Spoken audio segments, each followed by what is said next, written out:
Welcome to the Real News Network. I'm Paul Jay in Baltimore. A few days ago, we ran a couple of interviews with climate scientists. And in those interviews, we promised that you, our viewers, could ask you questions and challenge those scientists. And this is the beginning of a series where they will attempt to answer your questions. We're also in the midst of our spring-summer fundraising campaign. So in case you haven't noticed, we have a $50,000 challenge grant. Every dollar you give triggers another dollar. And if you want us to keep doing real news programming, as you know, because you've heard me pitch this more than once, we need you to support us. We don't accept government funding. We don't accept corporate underwriting. We don't sell advertising, which means it's all about viewer support. So there's a donate button over here. If you click on it, it will help make sure we're still here over the summer and heading into the U.S. elections. Now, with no further ado, we will invite our scientists to join us and we will start asking your questions.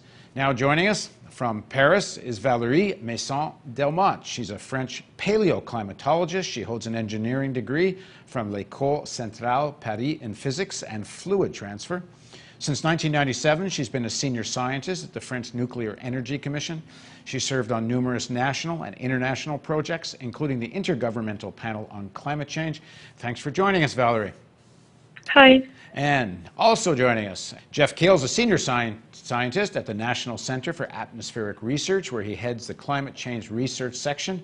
He's published over 100 articles on the effects of greenhouse gases on the Earth's climate, the effects of stratospheric ozone depletion on climate, and the effects of aerosols on the climate system. He's also the co-author of Frontiers of Climate Modeling. Thanks for joining us, Jeff. Thank you. So here's how this format's going to work. We're going to ask one, maybe two questions per segment. We want to give our scientists time to dig into these issues. And we will do multiple segments. So over the course of the next week or two during the fundraising campaign, we will be running more or less daily as we work our way through questions. And we will do it again once you viewers have seen this series. I'm guessing you're going to have more questions, more challenges, and then we'll do it again. And we'll keep doing it until we think we've kind of really dug into all these issues. Now, this part of this section is really about the science. Some of the questions we received were a little more political and had to do with, you know, what are the real solutions and how are people going to pressure governments like the American and Canadian government that aren't doing much of anything. We're not going to deal with that now. We're going to stick to science, and we may even find our scientists may, in response to a certain question, may say that's not their expertise, which is fair enough, because this is about science. And if we do hit a question like that, then we will go find a scientist with that expertise, and we'll deal with the question then. So here we go. We're going to start, and I'm going to read these off my device here. So here's the first question. I'm sorry. My first question, I'm on an electronic thing and it just moved. Okay, here we go. The evidence does show a relationship between the rise in temperature and the rise in CO2. What it does not show is a cause and effect scenario that definitively proves that the temperature rises because of the rise of CO2. The viewer writes, I know there's a great temptation to jump the gun since the evidence shows a relationship, but that is, again, bad science. And this is coming from, he identifies himself as WWVND, and he put this question up on YouTube. Okay, Valérie, you want to take the first shot at an answer? Okay, so the question is about what is observed with regards to the timing of temperature changes and CO2 changes, and also about the methods that are used to relate this type of observations with causality. And there are a number of answers that could be brought in, depending on the time scales that are considered. One could look at the last centuries, one could look at glacial-interglacial cycles, or at geological past. My own expertise is focused on glacial-interglacial cycles, and most of you have already seen these curves showing a tight correlation between Antarctic temperature and atmospheric composition, CO2 concentration, methane concentration, that is measured in Antarctic ice cores. And so this correlation is quite striking over the last 800,000 years. But if you look in detail, what you observe is that at the start of an ice age, Antarctic temperature is falling down before CO2 is going downwards. And if you look at the shift from a glacial period to a warm phase, at the moment, we also think that there is a lag for some of the time periods between the rise in Antarctic temperature and the rise in CO2. What's important to consider on this time scale is what is the driver and what are the feedbacks. And the driver of glacial interglacial climate changes, there's no doubt it lies in the incoming insolation that is distributed at the Earth's surface. And this distribution depends on the orbit of the Earth around the Sun. So there are regular shifts in this orbit at timescales of 20,000 years, 40,000 years, 100,000 years. This changes the distribution of insolation, and that's the main driver of glacial interglacial changes. It acts on ice sheets and it acts on climate. And when climate is changing, especially ocean circulation is changing, then it controls, it regulates the amount of CO2 that is transferred from the deep ocean to the atmosphere. So on this time scale, CO2 is both a feedback to the impact of orbital forcing on climate, but it also acts on climate. And there is no doubt that when you add CO2 in the atmosphere, you alter the radiative properties of the atmosphere, and it has an effect on climate. So in order to understand the exact role of CO2, you cannot just rely on data. You need also to model the processes at play.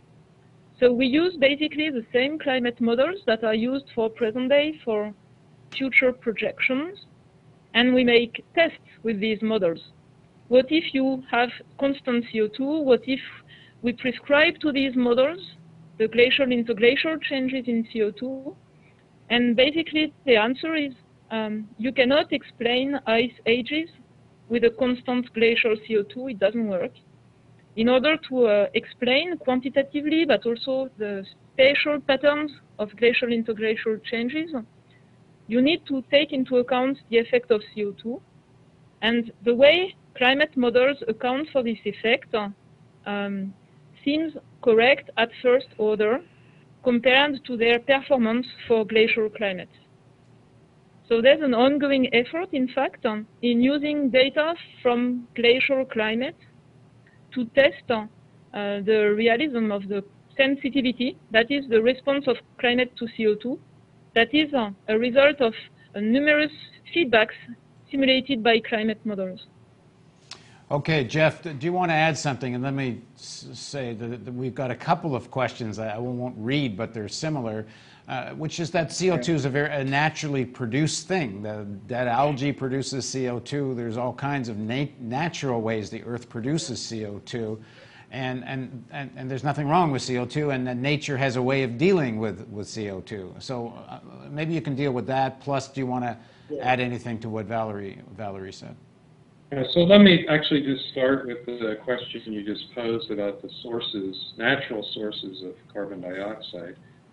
Indeed, there are natural sources of carbon dioxide, and those processes or sources put enough carbon dioxide in the atmosphere that it's actually very good that we have that carbon dioxide in the atmosphere, because left to its own, the natural processes supply enough carbon dioxide to the atmosphere that it keeps the planet's Earth surface warm enough for life to exist on Earth. So this is actually the positive aspect of the greenhouse effect, that if we took all of the carbon dioxide out of the atmosphere that nature puts in without humans changing it, well, if we took all of it out, you can actually do a fairly simple calculation to show that the temperature of the Earth would drop a tremendous amount.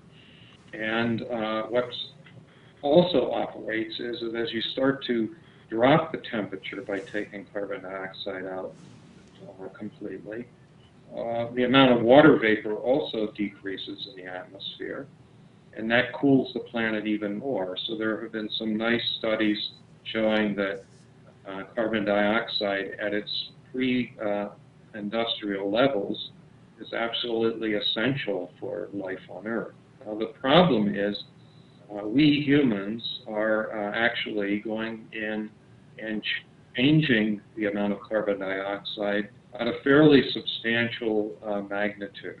For example, one natural source of carbon dioxide is volcanic activity. Volcanoes, and you can think, most people think of volcanoes as explosive, but there are lots of volcanoes that aren't exploding around the Earth, but they're still leaking out carbon dioxide. So you can measure how much carbon dioxide is coming out of volcanoes, and people have done this, and they've compared how much volcanoes are putting into the atmosphere compared to humans. And it turns out that humans are putting hundreds of times more carbon dioxide into the atmosphere every year compared to what volcanoes are doing. In fact, a recent calculation shows that within a period of 3 to 5 days, humans put more carbon dioxide in the atmosphere, more carbon dioxide in the atmosphere than volcanoes do in a whole year. So there's, yes, nature does put carbon dioxide in the atmosphere, but when you actually add up the numbers and look at the hard facts, it's clear that humans are outstripping nature now by orders of magnitude, factors of tens. I mean, one of the viewers wrote in as sort of an argument in support of what you're saying, that nature produces CO2 and nature has ways of reducing CO2. Yeah. Humans are adding to CO2 without reducing it. Right. Is that a correct way to state it? Yes. Essentially, nature also has, if we weren't on this planet, and we weren't, at one point in Earth's history, the atmospheric carbon dioxide amount is basically regulated by how much is put into the atmosphere through volcanic activity and how much is taken out either in plants on land or organisms in the ocean, so-called ocean sink of carbon dioxide. And in the grand, long time scale of things, tens of hundreds of millions of years, because these processes work very, very slowly, that determines how much carbon dioxide is in the atmosphere. And it reaches a balance unless, say, volcanic activity increases over a certain long period of time. And then what happens is carbon dioxide in the atmosphere increases. And guess what? We actually have examples of this in Earth's deep past. We're talking tens to hundreds of millions of years ago. And what we see is that when carbon dioxide was high in those past periods, the planet was much warmer. It was so warm 30 million years ago that there was no ice on either Antarctica or Greenland. It was significantly warmer than it is today. And the amount of carbon dioxide in the atmosphere then was about 3 to 4 times what it is today. Well, so we actually, let me just ask you, we had a question related to that specifically. This is a question from, he calls himself Silo Cyber Spaceman. Okay. We got to get people to use their real names here. But he asked a question that if 80 million years ago there was no ice on either of the poles, how are temperature and carbon levels determined from that time period? Well, we have other ways of doing that. There are deep sediment cores in the ocean. People go out and, very brave people go out on boats in the middle of the ocean and they drop cores down into the sediments at the bottom of the ocean. And those sediments can take our climate record back 100 million years, roughly.